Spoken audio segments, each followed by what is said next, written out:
kaya siyawi zakyongden birli porçuca kilip ton kaya ağırlık şam çıkmak tanıcak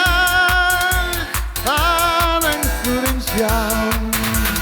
porçuca kongden salı parbada yazının köngünün düzür salbada porço bürünen iptik çayhan şam hamur ününen ağanan bir şam wa ba ba ba ba ba wa ba ba ba ba ba.